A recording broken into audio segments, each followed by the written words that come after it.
फिलिस्तीनी बंदियों के साथ दुर्व्यवहार करते हुए एक वीडियो लीक हुआ है जिसकी जांच की जा रही है। वीडियो की जांच के बीच इजराइल के जो टॉप सैन्य वकील हैं उन्होंने इस्तीफा दे दिया है।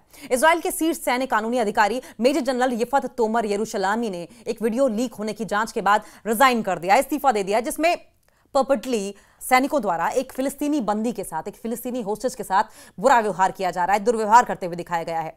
गाजा युद्ध के दौरान वीडियो जारी करने की परमिशन देने के उनके फैसले पर अब जबरदस्त रिएक्शंस आ रहे हैं और उसके बाद उन्होंने इस्तीफा दे दिया। जिम्मेदारी का नया फैशन हो गया है, जैसे इस्तीफा स्टाइल में दिया गया। इजराइल के सैन्य गलियारों में आजकल एक नया ट्रेंड चल पड़ा है, वीडियो लीक करो फिर इस्तीफा दो। पहले जो काम इन्वेस्टिगेशन से होता था वो अब वीडियो रिलीज से ही हो जाता है। मेजर जनरल यिफत तोमर यरूशलामी ने, जो देश की शीर्ष सैन्य कानूनी अधिकारी थी, हाल ही में यह साबित कर दिया कि जिम्मेदारी नाम की चीज सिर्फ तब तक मौजूद रहती है जब तक कोई कैमरा ऑन ना हो। जैसे ही कैमरा रिकॉर्डिंग शुरू होता है, जिम्मेदारी छुट्टी पर चली जाती है। वीडियो में कथित तौर पर एक फिलिस्तीनी बंदी के साथ दुर्व्यवहार दिखाया गया, पर असली हंगामा दुर्व्यवहार पर नहीं, वीडियो रिलीज करने की अनुमति पर हुआ। यानी जो हुआ सो हुआ, पर उसे दिखाया क्यों गया?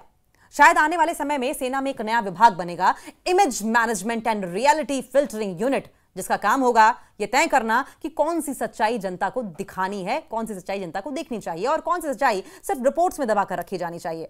और अब जनरल रिफत ने बड़ी ही विनम्रता से, बहुत ही ह्यूमिलिटी के साथ इस्तीफा दे दिया है।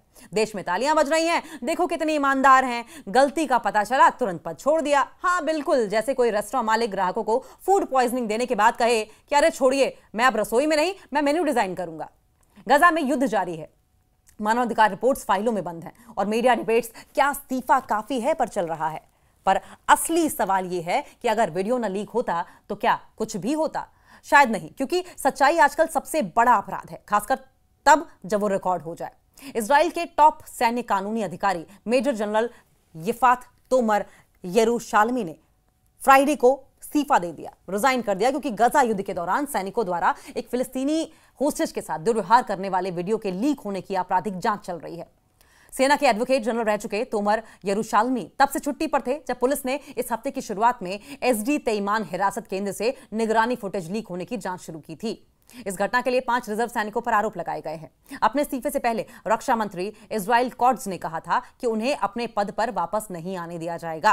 अपने पद में तोमर यरूशलामी ने इस बात की पुष्टि की है कि उन्होंने अगस्त 2024 में वीडियो जारी करने की परमिशन दी थी और इस फैसले पर बाद में राजनीतिक प्रतिक्रिया हुई और उनकी बर्खास्तगी की मांग की गई।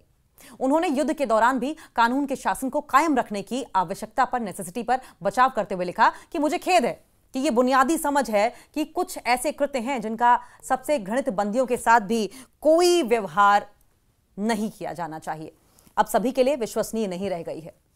लीक हुए फुटेज से आक्रोश फैला।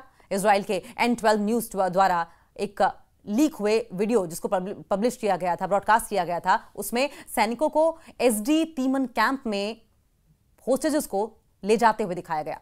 दंगा रोधी ढालों से कैमरों को रोकते हुए पास में एक कुत्ते को पकड़े हुए दिखाया गया।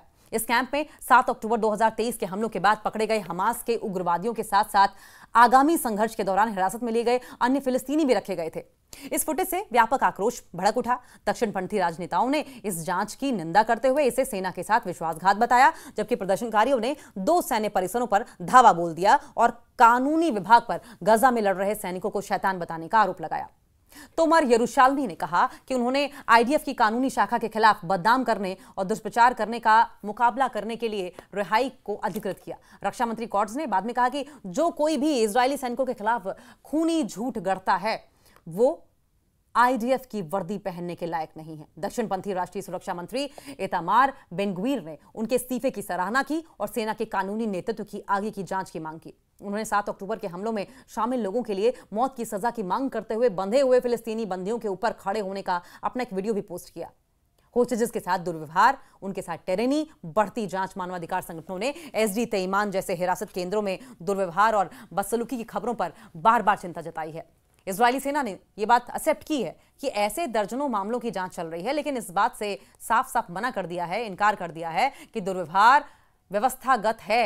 तोमर यरूशलामी ने होस्टेजेस को सबसे खराब किस्म के आतंकवादी बताते हुए इस बात पर जोर दिया कि पीड़ित चाहे कोई भी हो, हिंसा की जांच होनी चाहिए। उनका इस्तीफा ऐसे समय में आया है जब इजराइल गजा में अपने आचरण को लेकर, अपने व्यवहार को लेकर, अपने डिमिनर को लेकर बढ़ती अंतर्राष्ट्रीय जांच का सामना कर रहा है। यह हाल ही में हुए एक युद्ध विराम समझौते के बाद आया है।